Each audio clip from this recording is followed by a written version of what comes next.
ইহঁতকেইটাৰ 10 অক্টোবৰত জন্ম হৈছিলে। মই আগৰ ভিডিঅ' দেখাইছিলোঁ দুবাৰ।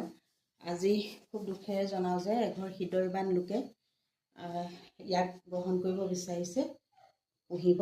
গতিকে দি দিবতো লাগিব, উপায় নাই। কিন্তু বহুত বেছি বেয়া লাগিছে। মই অকণমান আগতে গাখীৰ ভাত খোৱালোঁ, কি বুজি পাইছে নাজানো। আজি মোক কোলাৰ পৰা নামিবই বিচৰা নাই।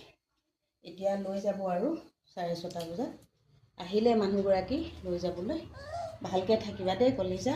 ইহঁতৰ জীৱনবোৰেই এনেকুৱা, কি কৰিব। ফুটপাথৰ পৰা আহি আমাৰ ঘৰত পোৱালি দিছিলে মাকে।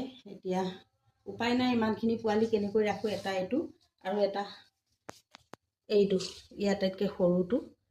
দেখিছেনে কিমান মৰম লগা। বিদায় পৰত এবাৰ আপোনালোকক দেখাই দিছোঁ, যিহেতু জন্মদিনাখন আপোনালোকক দেখাইছিলোঁ, মাজতেও এদিন দেখাইছিলোঁ। কিমান মৰম লগাটো চাওক। আশীৰ্বাদ কৰিব সকলোৱে, যাতে নতুন ঘৰখন সি সুখী হ'ব পাৰে। মৰম পায় বহুত। এইগৰাকী হৃদয়বান ব্যক্তি, এওঁকে মই আজিৰ পৰা দিলোঁ আৰু তেওঁলোকে বহুত বেছি মৰম কৰিম বুলি কৈছে।